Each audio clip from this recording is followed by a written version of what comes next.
मी IPS Navneet Kamat, DCP zone 2 Chhatrapati Sambhajinagar शहर police आयुक्तालय छत्रपति संभाजीनगर शहर पोलीसच्या वतीने मी सगळे नागरिकांना 3-4 महत्त्वाची सूचना देऊ इच्छितो। मागच्या 15 दिवसमध्ये एक वेगळ्या प्रकारचा क्राइम ट्रेंड आम्हाला दिसलेला आहे।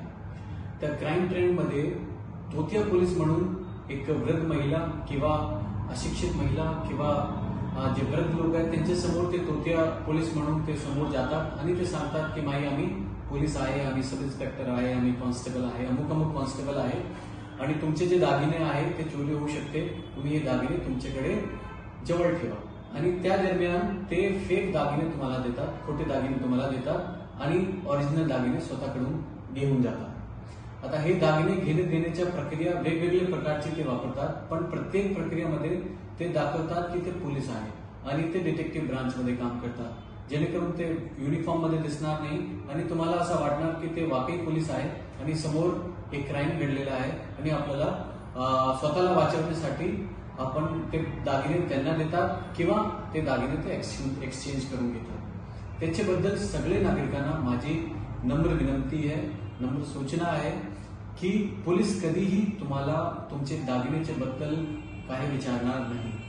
हे जे तुम्हाला जे कोणी विचारतात ते पोलीस नाही, ते सगळे तोतिया पोलीस आहेत आणि तुमचे निदर्शनास आता आला तर तुम्ही लगेच डायल 112 वर कॉल करा। आमची टीम तिथे येऊन नेक्स्ट 5-6 मिनिटांमध्ये तिथे येऊन तुम्हाला त्याच्यामध्ये मदत करतील। पोलीस कधीही तुम्हाला असं वाटलं की तो पोलीस आहे की नाही, तुम्ही कधीही आमची ओळख तुम्ही विचारू शकता की तुमची रँक काय आहे, कोणत्या पोलीस स्टेशनला आहे, तुमच्या आयडी कार्डचा नंबर काय आहे, जेणेकरून तुम्हाला पण खात्री असली पाहिजे की तो वाकई जेन्युइन पोलीसचा माणूस आहे की नाही। तो मी अपेक्षा करतो सगळे नागरिकांशी की हे सूचनाच्या नंतर सगळे नागरिक हा गुन्ह्यामध्ये बळी पडू नये। नेक्स्ट माझी जी सूचना आहे ते सायबर क्राईमच्या बद्दल आहे। आता हे जो आपला सोशल मीडियाचा जमाना आहे त्यामध्ये भरपूर सायबर क्राईमचे ट्रेंड वाढलेले आहे। मी फक्त 2-3 महत्वाची सूचना सगळ्यांना सांगणार जेणेकरून तुम्ही सायबर क्राईम कडून स्वतःला वाचू शकते।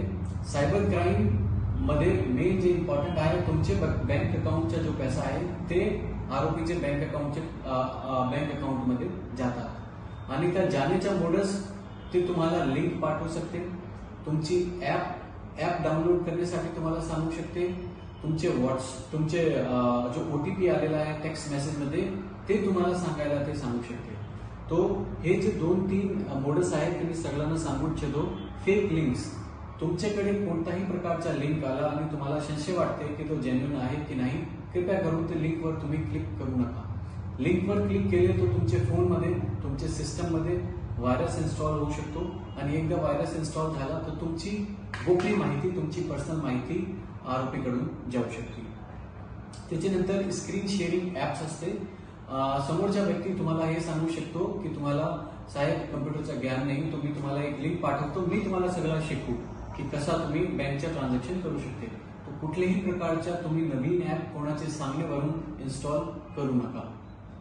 नेक्स्ट आहे बँक ऑपरेटर, ते कोई बँक ऑपरेटर तुम्हाला कॉल करू शकता as a fake bank operator की तुमचा KYC, तुमच्या बँक अकाउंट बंद होणार, तुमच्या क्रेडिट कार्ड बंद होणार, तुमच्या डेबिट कार्ड बंद होणार। हे सगळे लोक फेक असते। तुम्हाला कुठल्याही प्रकारचा डाऊट आला, बरोबर रास्ता काय आहे की तुम्ही बँकला जाऊन तिथे बँकला विचारले पाहिजे।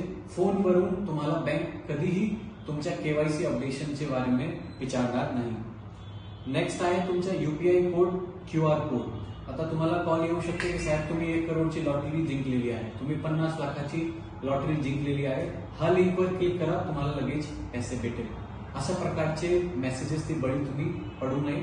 हे सगळे प्रलोभन करण्यासाठी मेसेजेस आहेत आणि तुम्ही एकदा लिंक क्लिक केले तर तुम्हाला वाटणार पण नाही आणि तुमच्या जो बँक अकाउंटचे जो पैसे आहेत ते त्यांच्या बँक अकाउंट मध्ये जाऊ शकते। शेवटी तुम्ही समजा सायबर क्राईमचे बळी तुम्ही पडले तर लगेच तुम्ही तुमचे कन्सर्न बँक आणि पोलिसला रिपोर्ट केले पाहिजे। काय तुम्हाला नाही बुजला तर डायल 112 करा आणि आमच्यापर्यंत पोहोचा। मी अपेक्षा करतो की हे सूचना नंतर बरेच लोक सायबर क्राईम कडून आणि तोतिया पोलीस वरून स्वतःला वाचू शकते। धन्यवाद।